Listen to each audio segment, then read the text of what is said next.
Hi everyone, let me see if this live stream works. It certainly appears so. Yes, so that means we're back in action.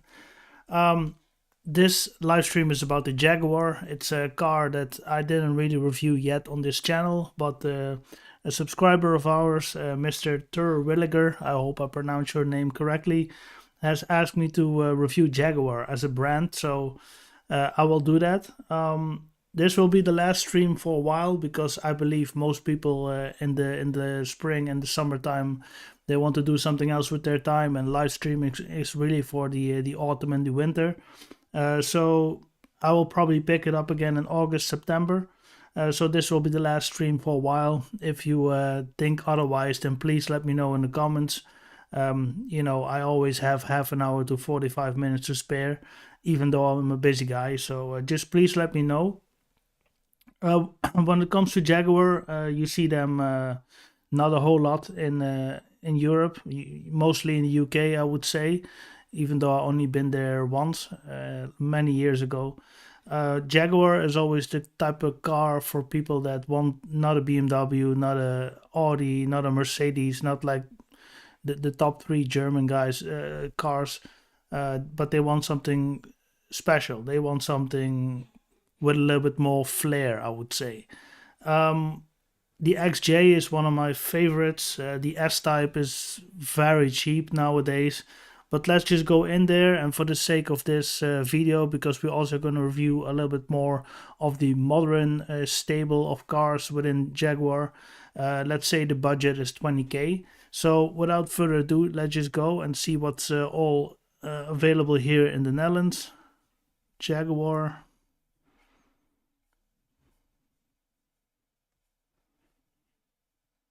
Here we are. And let's start with the XJ.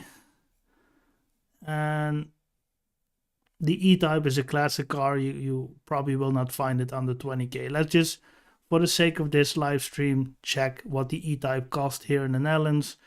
Here prices are like over 100,000 kilometers. This one is 72, 50,000 on the clock. That's what they say.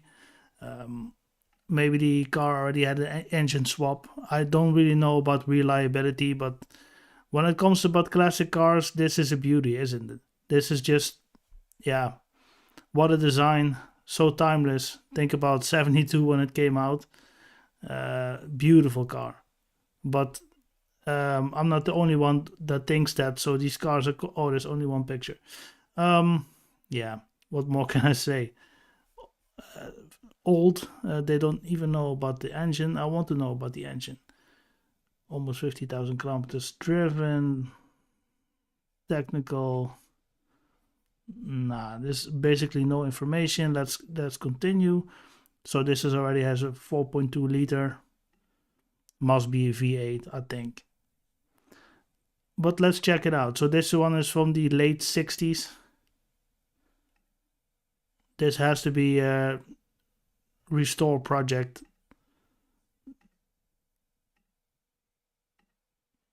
So mind you, a car from the late 60s, 110,000.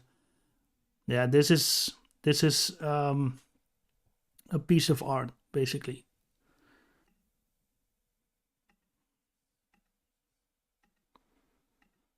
Okay. Please let me know something about the engine. Okay. Okay, here it claims to be a 6-cylinder, but also earlier they claimed to be a 4.2 liter. Not sure if, again, guys, I don't know anything about these cars. I just know the E-Type because, yeah, that's when you talk about car guys. I mean, they know this kind of design and style. But without further ado, let's just go into the XJ.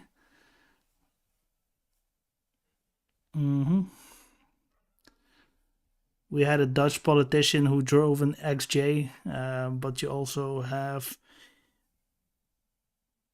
2003 10k, almost 300,000 kilometers, but this one has a V8 and it's the executive with the full options. Yeah, when you think a 5 series or E-Class is too boring, then this is something special, ain't it? not sure if these cars are reliable. I'm sure it can be an expensive hobby, but it's just something about these cars oozing class. It's just something different. 2003, so almost 20 years old. But this one seems to be in nice condition. It's maintained by the dealer. See, you will not find this in an E-Class or a BMW 5 Series. That's more business orientated, and here it's just like you're sliding into a very expensive cocktail bar or something like that. It's full of wood and leather and probably smelling nice, or maybe even smelling like the cigars that the previous owner smoked in the back seat.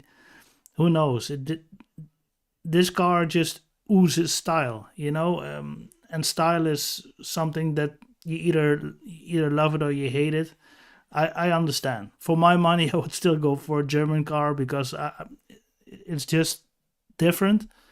But I totally understand that if the whole company would drive German and you think of yourself as a special, unique guy, you drive a Jaguar.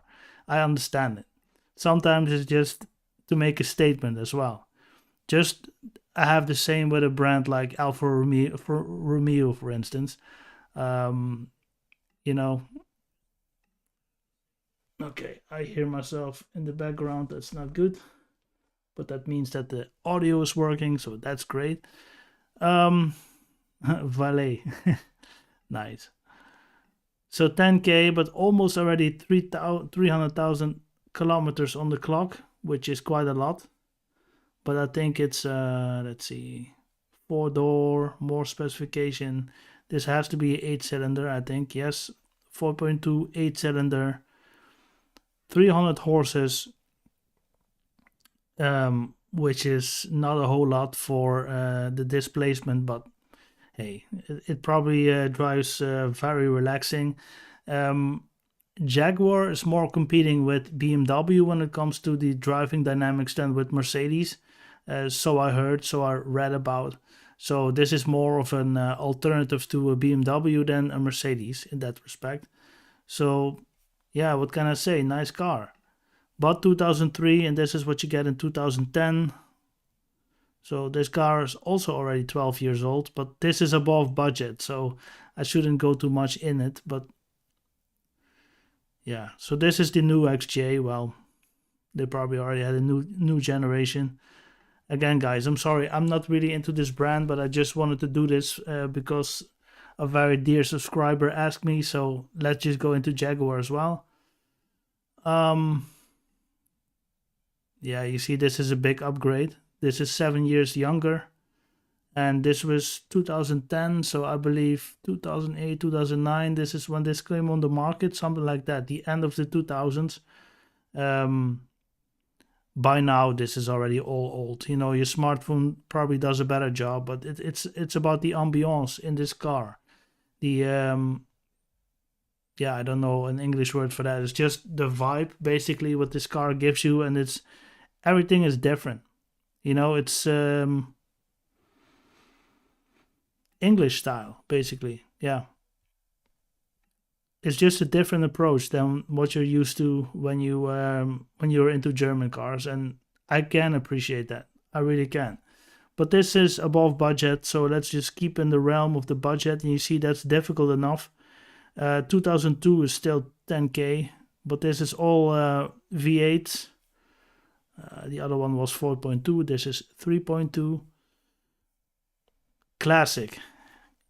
This kind of green. Get out of here, man. This kind of green, then leather, light leather, cream leather. Not yeah, brownish or light brown, not black. British racing green, these kind of rims, just not too fancy, not too in your face, but distinguished styled. That's what makes these kind of cars. Distinguished style, just like Audis in the 80s and early 90s, basically. But this is on another level, I must say. This is the car that a Dutch politician used to drive in the early 2000s. In 2002, he was removed, basically. But he drove a car like this, and he was different. So it made a lot of sense for him to drive a car like this. And yeah, it was better than the standard E200 CDIs that normal politicians drove in those days. So nice. Again, you gotta be you gotta like the love wood here, right?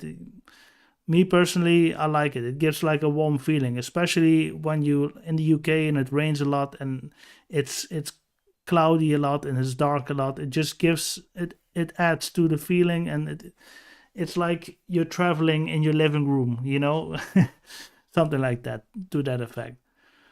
Beautiful, classic lines. In my age, I see this is an older Jag. Don't get me wrong, but still, if you drive around in a car like this, you don't need to be embarrassed.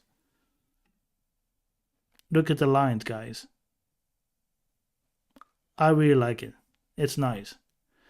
But the XJ is already the more expensive Jag, as you can tell by the prices here. And also, they don't really have a lot of them here in the Netherlands.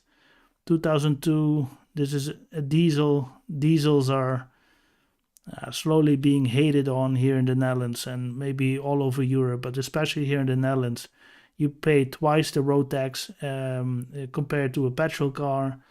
And also the diesel prices are almost about the same as petrol prices, and they're like €2 a liter nowadays as of this moment of recording. So it's ridiculous. You really have to drive lots of kilometers to get a return on investments, basically. And this is 2012, so 10 years old. Not sure where this diesel comes from. Let me just open it. I would always do some research who makes the diesel. Not really sure if Jaguar is renowned for making very durable diesels. I mean, Mercedes is a no-brainer. Audi and Volkswagen is a no-brainer. But I'm not sure about the Jaguar, guys. I don't. So what does almost 17k buy you? A 275 horsepower car. Let's see. It was a 6-cylinder diesel. 3 liters, 6-cylinder. Might as well be a BMW engine. I don't know. But it does 5.5 liters on the highway. 6. That's nice. But you don't really buy this for only... This is just something else. It's just something else. If everybody drives a BMW and you drive a Jaguar, you will stand out. And I still think this car is very representable. I like the grille. I like the styling. It almost looked like an Aston Martin, but I don't hope any Aston Martin fans out there that I will, and step on their toes with the comment like that. But it's looking good. Moving on. XJ. Let's see if we find anything funky. Guys, 97. Still almost 8k.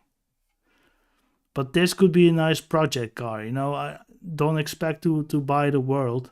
But this could be a nice project car. Let's see how it looks from the inside. So this is probably one of the earlier generations. This one has a manual. 5-speed. One looks like it. 5-speed manual. Yes, 5-speed manual. 200 horses. 2.3 6-cylinder.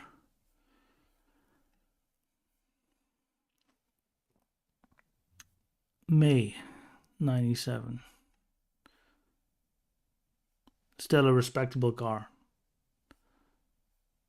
Let's see. Looks alright. Here's the Jag engine. Alright, so an XJ is more on the expensive side. It's a mid-size car, like a E-Class or 5 Series or A6 for that matter. An S-Type is very cheap here in the Netherlands. I saw a few times an S-Type that I think, wow, it's a Jag, right? But they are not expensive. So here, 5K, and it's even a petrol-powered one from 99. So it's an old car, definitely. They call it the young timer already. 3 liters V6, 5K. All right, so what does this buy you? It already has an automatic gearbox, petrol. Styling wise, this cannot match the XJ, but that's just my opinion. Maybe this is even from the time that Ford and Jaguar and maybe even Volvo got in the mix, but this is this was the attempt of Jaguar to be more mainstream, to apply to a bigger audience, so to speak, and I think this was a successful model for the time. But somehow this is also, when I look at these buttons on the steering wheel, it also reminds me of a Chrysler, actually. There was a lot of mishmash stuff going on back in the days at the turn of the century. Yeah. A car like this doesn't get me warm or cold. It's just, I'm sure it can drive nice, but doesn't do it for me. Let's move on. 16. So this is the full option 2003 S type. So this is probably the top model. Yeah, this looks a bit better, but mostly because of the color and the rims. But it has a V8 instead of a. Let's see. How does this website work?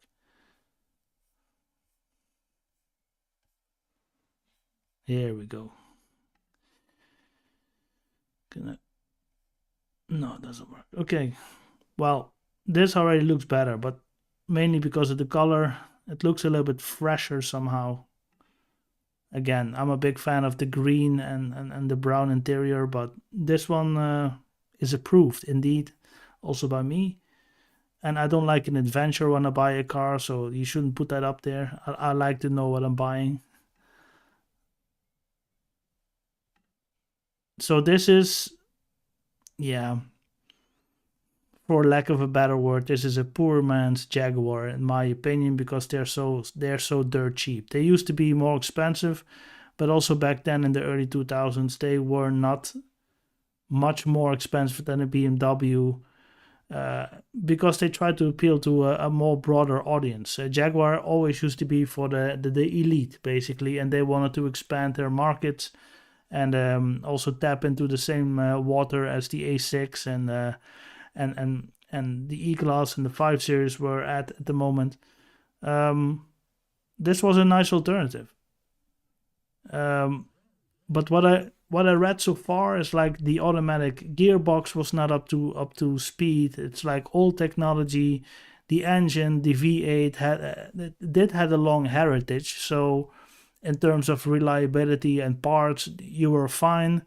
But it was always proven technology, which I like, but it was never very innovative. So you didn't get a 3-liter 6 in line with three turbochargers, for instance, like what the Germans did with some of their models. So yeah, it really depends.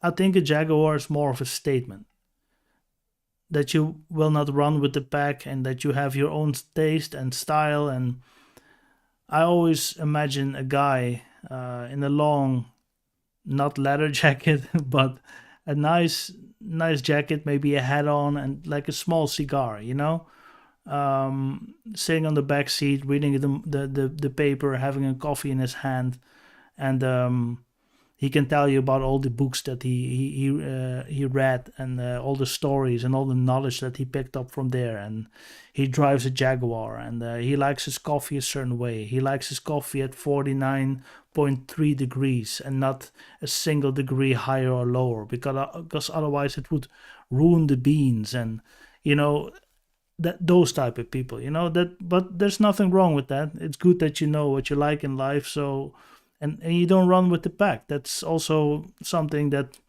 you know I try to do. But yeah, I hope you catch my drift. You're not doing what's expected, or you're not doing like, when you reach a certain level in your life, I just have to have an E-Class sitting on the driveway. No, I get myself a Jaguar because I'm special. Anyway, moving on. Or anything else? 2000. You see these cars? These cars are dirt cheap, but don't think they're cheap to run. Don't cheap. They're not cheap to maintain. Probably not. So this one is a little bit more pricey. Not sure why, but it does look good. Also more than 200,000 kilometers driven. This is the V8. Yes, we're still streaming. This is maybe even the facelift.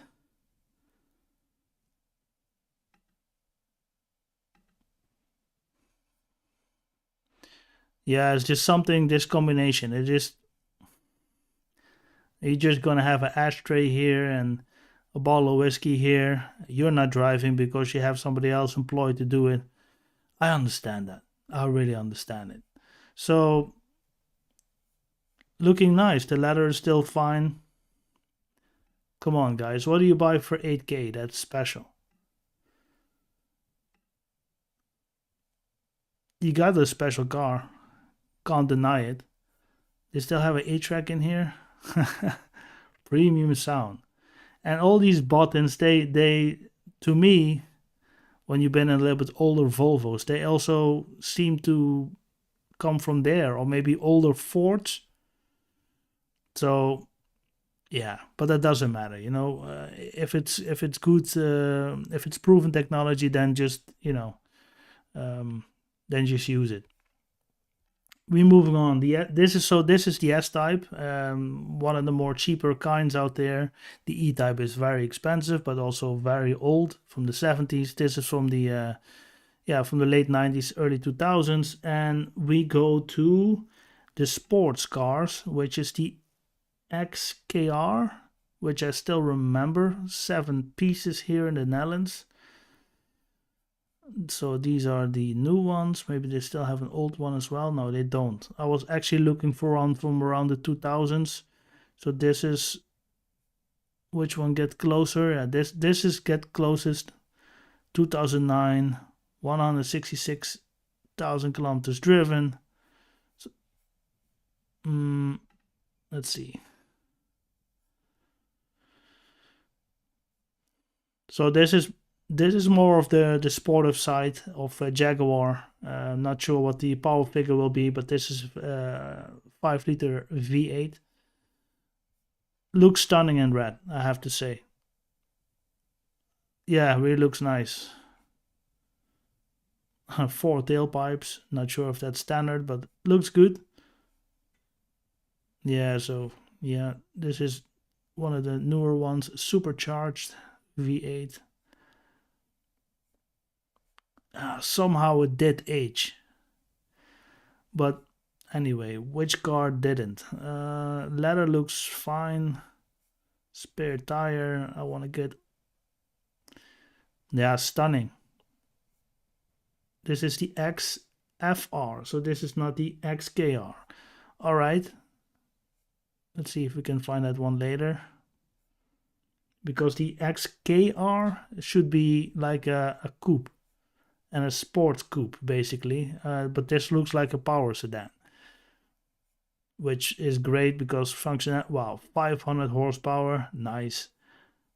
Coming from a 5-liter 8-cylinder, 6-gear automatic. It is an import, so you don't know the history, because all of a sudden you push a car over the border and it begins a new life. So cars like this need maintenance, maintenance, maintenance, and maybe one of the reasons that this car is so cheap, it's still 21k, but it's maybe because the history is not really 100% in order, and cars like this can really let you get rid of a lot of cash if you wanted to.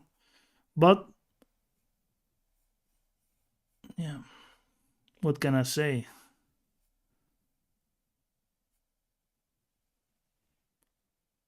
This might be a very nice example of a polished third, but I'm not sure about that. I mean, it looks like almost nobody ever sat in the back seat.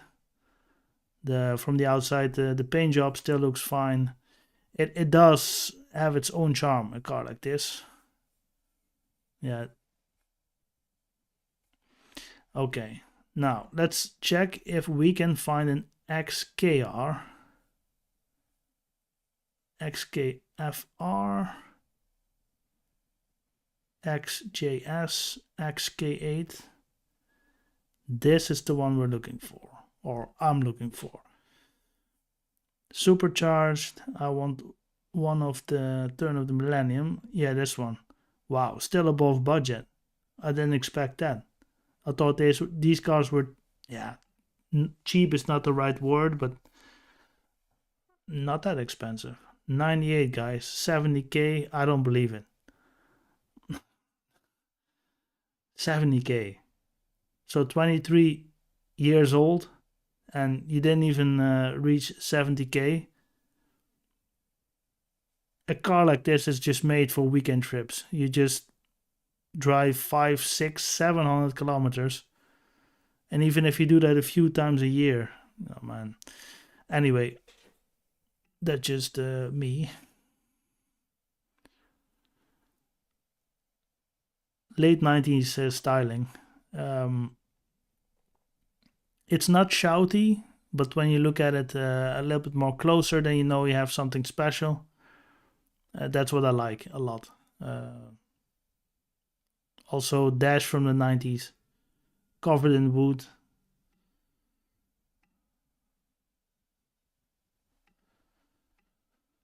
But this is above budget, just above budget. Looks like it has its service history in order, which is very important for a car like this. Let's see what else we got. But it's probably all above budget. 2000 supercharged coupe. 2000, guys. 22 years ago.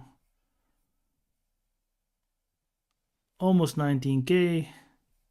160,000 kilometers driven, but this one is probably, yeah, look. The coupe is also very nice. Nah, these rims are also fine, I would say. Again, British racing green. Can't go wrong with that.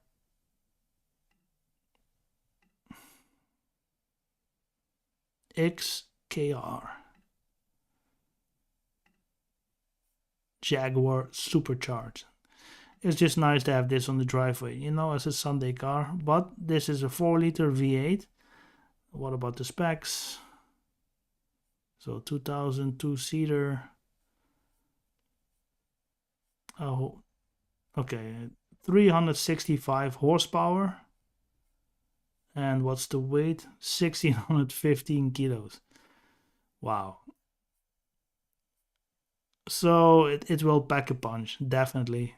Think about it, a V8, a 2-door. Those times will never come back. Never. Nice. This is, yeah. Again, I'm not really a Jaguar guy, but the more I look into it, and I never really had the pleasure to sit in one or let alone drive one of them. It's just not on your skin, but this is just, yeah, something else. Some people really like English cars.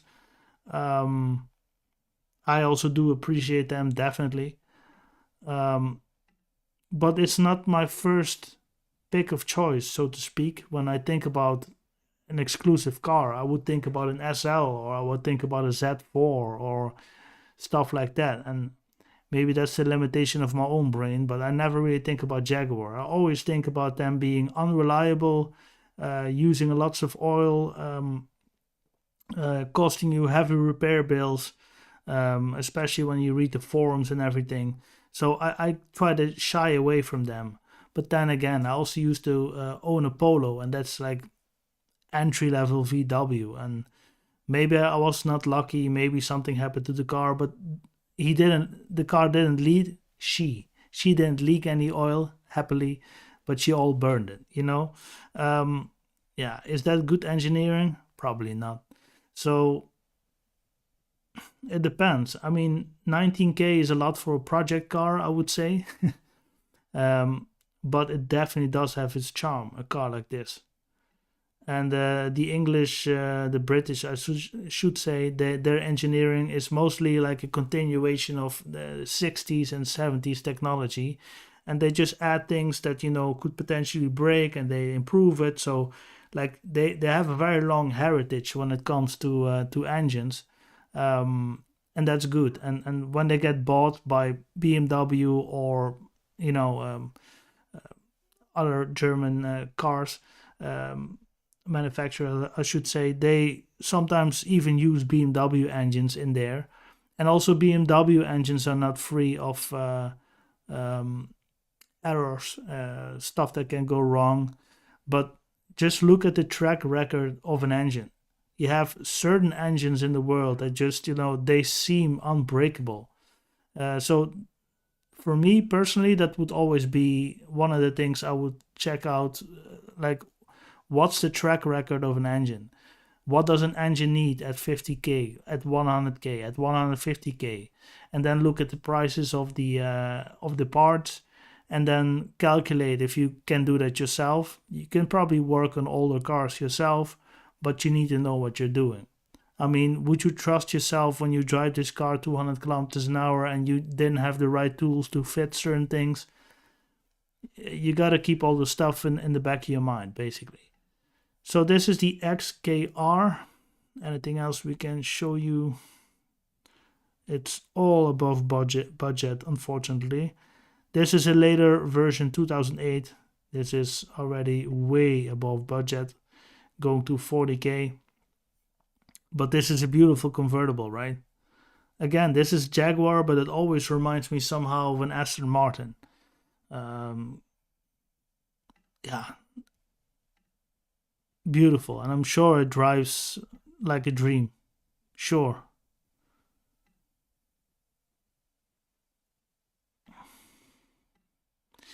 But this is above budget. Jaguar is an expensive car. Again, if you want a little bit of a cheaper Jag, you go for an S-Type. Let's see what else we got. We got 2 more models coming up. And then I will probably see if we already got some chats. No. We got the XE and the XF, which is our newer types. Not sure if 20K will cut it. Probably not. 24, 22. Just, yeah. Here, diesel again, 2016. Yeah, these cars were just, when you have a certain position in a company and you don't want a Volkswagen, you don't want a Peugeot, you don't want anything like what your colleague already have, and you want to spend just a little bit extra, so you have a Jaguar. These are the cars. These are lease cars, so to speak. You have a diesel, a 2-liter, I believe, and you're staring at a dash like this every day. Doesn't look bad, right? You could get happy because this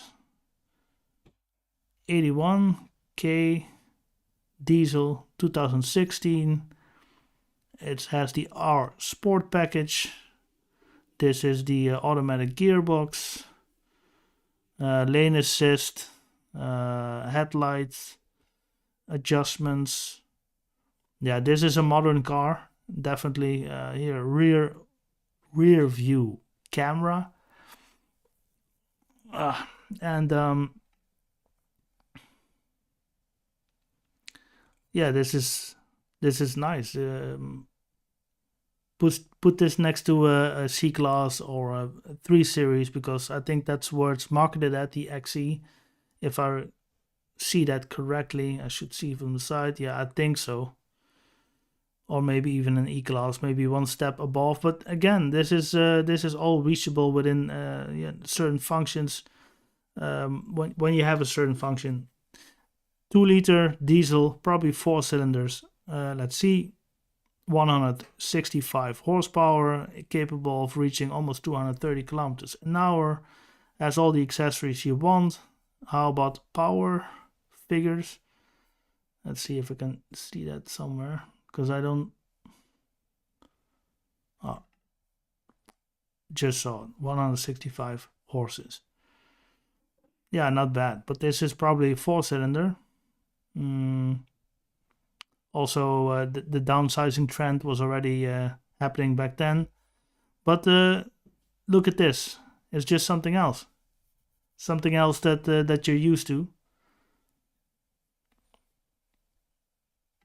All right, moving on. This is also under budget, but this has driven quite more kilometers, and this one looks a little bit more regularly spec'd, so to speak. Yeah, not bad. Here, guys, this is what I'm talking about. This is different. You won't really see that. And then the outside is a little bit bland. So you enjoy this car when you sit in it, and from the outside you just have a respectable car. People are not going to laugh at you, and people are not going to think that you're overpricing them, you know. Just this distinguished look. Maybe this is even a manual, I'm not sure. These cars were, you see them on the road in Holland, not very much or often, probably because they're a little bit above budget for the higher positions in the company, so to speak. But hey, I'm sure it drives well. Maybe it still even has some of those Ford genes when you talk about the chassis. So this is the XE, and I want to show you the XF. Well, there are more of those.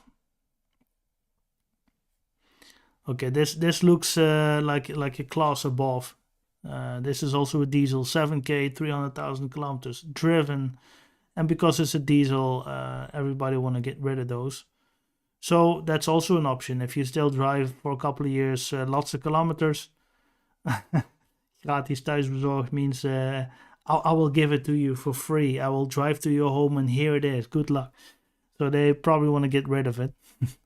But what I was saying, like if you drive lots of kilometers, it has 300,000 kilometers now. If you say you drive 50K or 60K a year, you can still have this for 2 years. And then when the repair bills come in and they're just too pricey, you just say goodbye. You know, you could do that. Because a car like this is not very expensive to buy.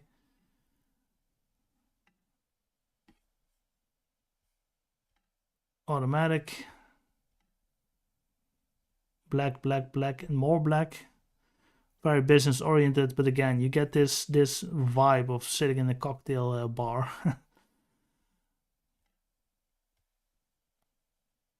2008. It shows its age, but it's all right.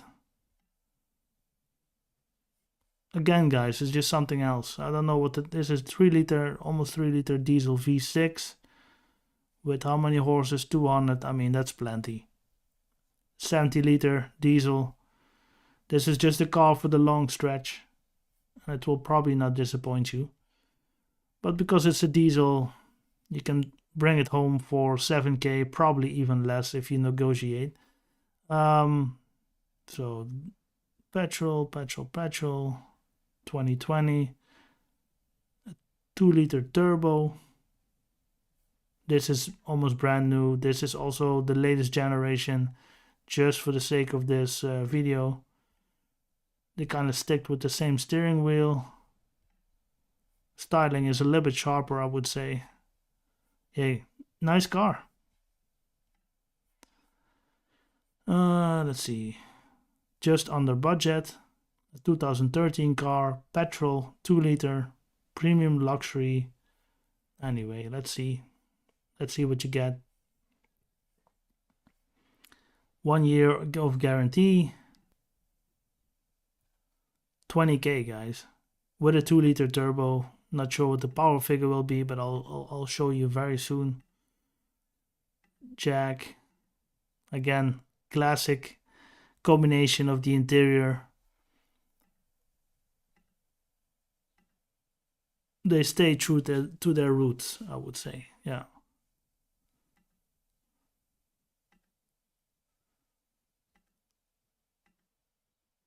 I'm sure this drives great. I'm sure. See, it's all just a little bit different than what you're used to. But what are you used to is not always the best. Here, beautiful car. What else can I say? We had the E-Type. Let's see if we still have anything else, because this is the XF. 400 series, I-Pace, F-Pace. This is all what's out on the road nowadays, and I couldn't care less, to be honest. Oh, this is the F-Type sports car. Okay. S-Type Sovereign. Not sure what this is. Probably a very luxury car. Yeah. 86. Nice. This could be a project car. Let's see. I hope it loads. Yep, we're there. 4K. Let's see what time we are. 6 o'clock. Yep. Yeah, Jaguar Sovereign. Maybe that's like AMG for Jaguar, but sorry guys, I'm just not sure. I don't know too much about Jag. But look at this. This is like a time capsule for 4K. When you were a big baller in the 80s, you buy something like this.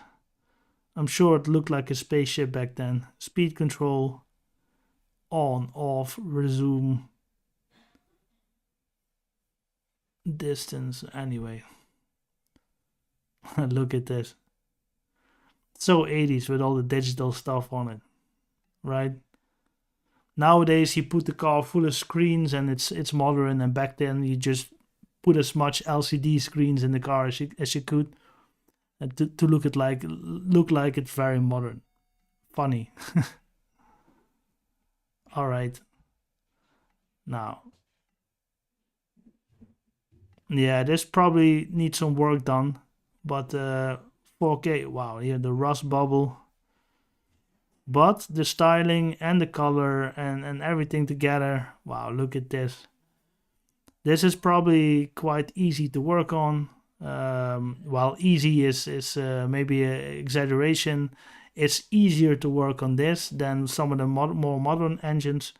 But for the rest, the car looks okay. It probably needs lots of attention, but you got yourself a very classical car. Lots of cars in the British racing green, and that's the only color, as far as I'm concerned, for this car that really matches. Anything else? Here, 98. Yeah, I like the older Jaguars more, but this is the time when these cars were only bought by people that had lots of money, that had the opportunity to buy an S-Class 7 Series or maybe an A8, but still picked the Jaguar. It's a different time, and it wasn't sustainable for Jaguar to maintain that strategy, because you can only sell a couple of these cars a year, but when you go to the middle class, or maybe an entry level car, which they never did. They competed with the C class, the 3 Series, the A4, and also later like the segment of the E class and the 5 Series, because you just have more opportunity to sell more cars, and that's better for the continuity of the business basically. But the Jaguar, just like the Rolls-Royce and the Bentleys, these British cars are really tailored towards the higher upscale spectrum of the market. When it comes to like very nice V8s, leather, wood, all of that stuff. And yeah, but that's just my opinion. this is like a very classic limousine, and that's what they are good at, and that's what they were good at. 7K 98. Of course, it's an old car. Of course, it's not economical. I think 1 liter will go down the drain every 4 to 5 kilometers. So with the gas prices of nowadays, I mean, you're crying. But you have something special. And if it's a Sunday car or it's a project car, I would totally understand it. But I think you need lots of money. You need specialistic knowledge to get the car back into great shape. Um, and you need luck. You need luck. You can also buy yourself a good, well kept car that stayed with his first or second owner until he passed away, and then his widow had to put this on for sale, and it was well maintained. It's all possible. As I always say, the service history is very vital, but also the story behind cars is vital. If you buy a car that changed owner every summer, you do the math. So that's basically my live stream on Jaguar. I want to thank you guys for watching. As I said before, this will probably be the last live stream for a while. Please leave any comments or notes or anything, because the rest of this year will all be BMW related. Because I said so, and because I want to document the brand. So the 1st of May, like another video is coming, and I will continue pushing the rest of the year. And probably in August, September, I'll pick up live streaming again. I hope you guys have a great summer. Enjoy my channel. Please leave comments. Check out my website. We keep on doing this, you know. I like to make those live streams. I like to make videos, and I'm really a car guy, so I keep on doing this regardless. And I just hope that the audience, everybody that's watching, we're now over 11K in subscribers, which is great. So there's already quite some potential here. I just hope you like me rambling on about cars. So thanks for watching. It's one day shy of the weekend, but I already wish you a great weekend. Thanks for watching again, and we hope to see you guys in this autumn again.